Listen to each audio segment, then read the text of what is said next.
안전하면서 수익을 주는 거? 솔직히 쉽진 않잖아, 이게. 그럼 우선 100% 원금 보장되는 ELB와 사춘이 있어. 사촌? 그게 바로 이제 DLB인데 이것도 원금 보장 기능이 있는 상품이야. 바로 스펙이야. 조금 더 공격적으로 투자하는 방법 같은 거는 뭐 없을까? 그게 바로 공모주 펀드야.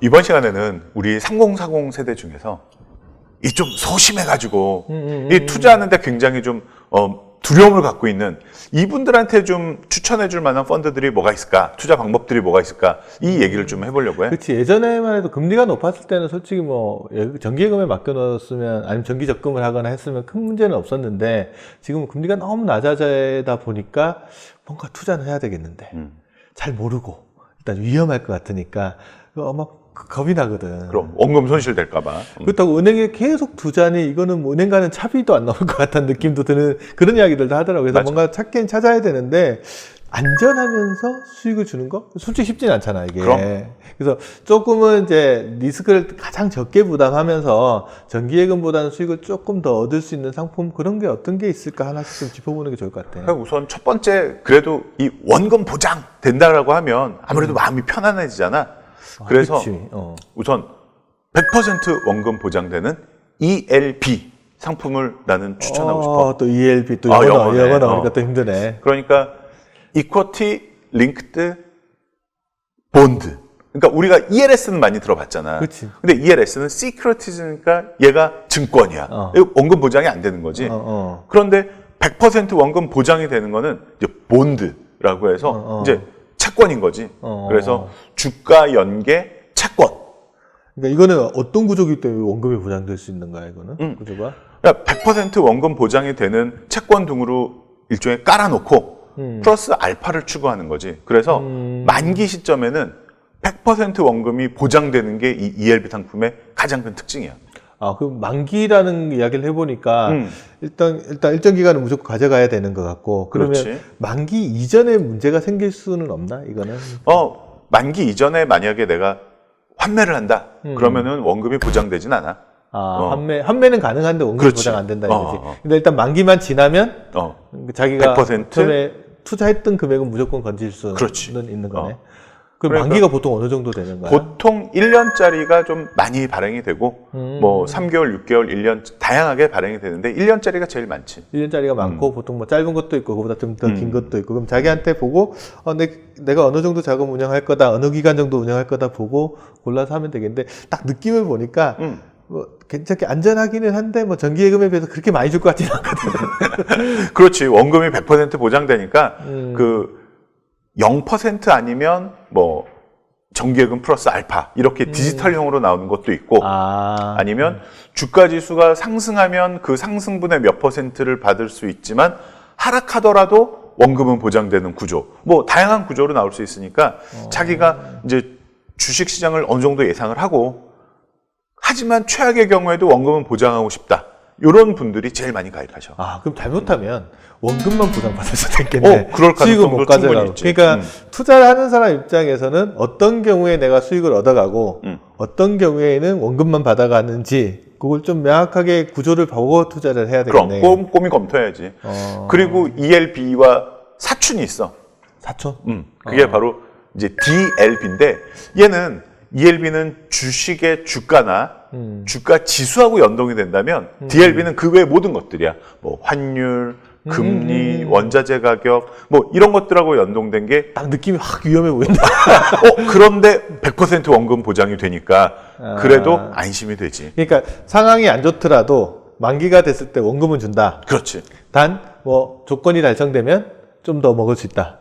이렇게 기억하면 되는데 전체적으로 봤을 때는 수익이 나를 때는 언제고 원금을 받아갈 때는 언젠지를 정확하게 좀 판단을 해보고 투자를 하는 게 좋을 것 같아. 내가 그거는 보니까. 꼼꼼히 봐야지. 그래서 보통 보면 뭐 좋은 게 좋은 거라고 뭐 그래요 하고 보통 높은 쪽 수익만 보고 투자하시는 분들이 되게 그랬다가 많거든. 그냥 원금만 받아가는 경우가 많이 생기겠지. 그러니까 정확하게 봐야 되겠네. 그러니까 확률만 볼 게 아니고 기대값도 같이 다 쳐다보면서 투자를 해야지 될 것 같은데, 그러면 ELB 말고 뭐 조금 더 공격적으로 하더라도 수익을 좀 더 얻거나 그런 건 없을까? 요것도 원금 보장 기능이 있는 상품이야. 어. 바로 스펙이야. 아, 또 영어 나왔다. 그러니까 우리가 뭐 스펙 쌓다 할 때 그 스펙은 아니고 SPAC인데 Special Purpose Acquisition Company야. 그래서 특별한 목적을 가진, 근데 그 특별한 목적이 바로 합병이라는 합병. 합병이라는 특별한 목적을 가진 회사라는 뜻이야. 그래서 이 스펙은 일반 투자자들에게 공모 청약을 통해서 자금을 모아. 그래서 몇십억 회사를 만든 다음에 이 회사를 상장을 시켜. 그런데 이 회사, 코스닥에 상장을 시키는데 이 회사는 무슨 일을 하냐? 아무 일도 안 해.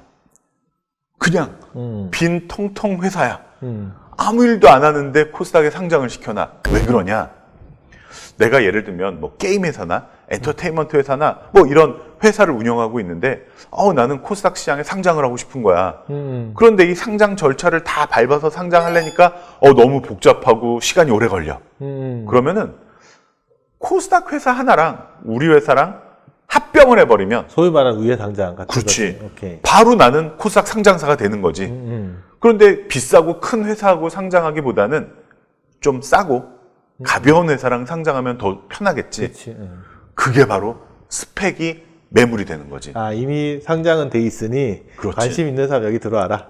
그런 느낌이네. 음. 그때 이제 그러면 요게 팔리는 거겠네. 일종의. 그래서 둘이 합병을 하면은 그 엔터테인먼트 회사나 뭐 게임 회사나 이런 회사 주식으로 바뀌는 거지.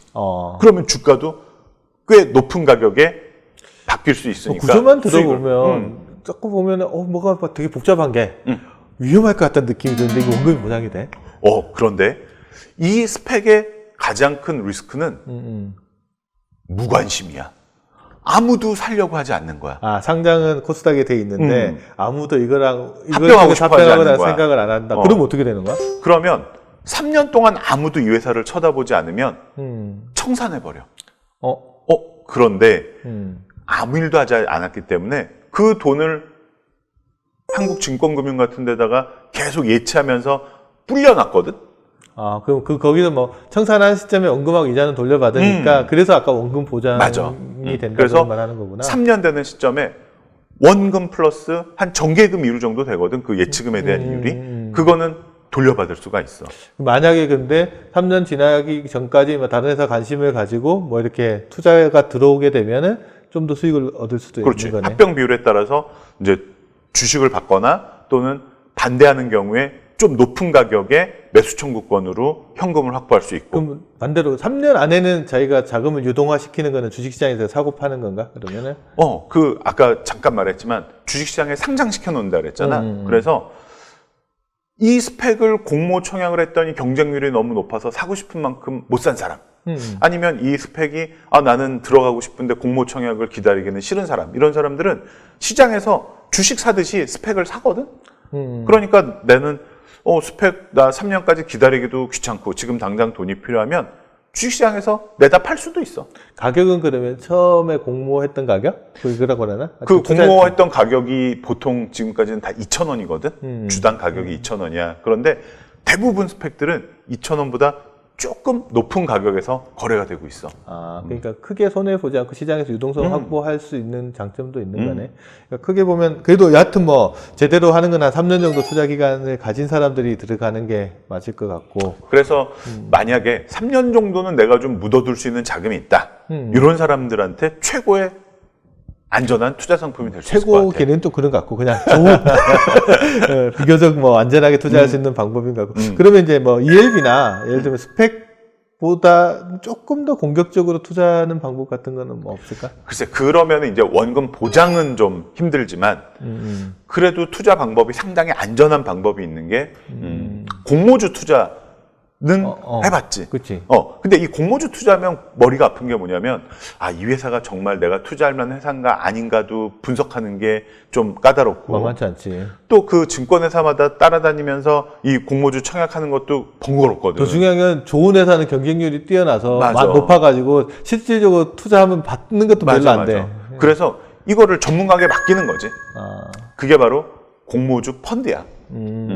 그래서 이 공모주 펀드는 사실은 한 70% 정도 자금은 그냥 채권에 투자를 해. 그리고 한 30% 정도만 이 공모주에 투자를 하는데 뭐 꽤 안정적이고 좀 꾸준한 수익을 지금까지 내고 있어.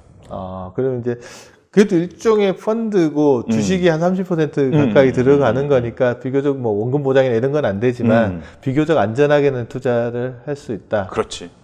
아무래도 뭐 공모주 청약할 때 그 가격이 상장 이후의 가격에 비해서는 조금 저렴하게 공모를 하니까 뭐 공모하자마자 대부분 이제 파는데 요 차익만 조금씩 이제 취하는 이런 구조이기 때문에 다른 주식형 펀드보다는 훨씬 좀 안정적이지. 그치. 일반 개인들 입장에서 공모주 일일이 다 쫓아다녀서 뭐 번거로워. 종목 보고 분석하고 쉽지는 힘들어. 않은데 이걸 좀 간접적으로 맞아. 투자한다라고 보면 될 것 같네. 그럼 오늘 본 게 보니 이번 시간에 본 게 보니까 ELB, 그다음에 스펙, 뭐 공모주 펀드 처음 하는 입장에서 쉽지는 않을 것 같은데 그래도 조금씩 관심 가지면서 어떤 구조다, 어떻게 수익을 얻어간다는 걸 조금 알아두는 건 괜찮을 것 같아요. 나는 특히 소심한 3040 세대한테는 원금 보장되는 ELB, DLB, 3년의 원금 보장되는 스펙, 그리고 30%만 공모주에 투자하는 이 공모주 펀드, 이런 것들은 강력하게 한번 추천하고 싶어. 일단 사람들이 투자에 들어선 진입장벽이 되는 게 어려운 영어인 것 같아. 그래서 별거 아니니까 딱 내 구조를 정확하게 들여다보고 투자를 할 때는 항상 봐야 되는 거는 내가 어떤 경우에 이익이 나고 어떤 경우에 손해를 보느냐 그거를 좀 명확하게 들여다보면 그래서 항상 수익만 보지 말고 어떤 경우에 잘못될 수 있는지를 좀 잘 들여다보고 투자를 하면 그렇게 큰 손해를 안 보고 투자를 할 수 있을 것 같으니까 좀 일단 관심을 갖는 게 좀 중요하다. 요즘 같은 저금리 시기에 은행 예금만은 믿고 있을 수는 없으니까 조금 더 투자에 관심을 가지고 들여다보자. 이렇게 한번 결론을 내보면 좋겠다. 그래.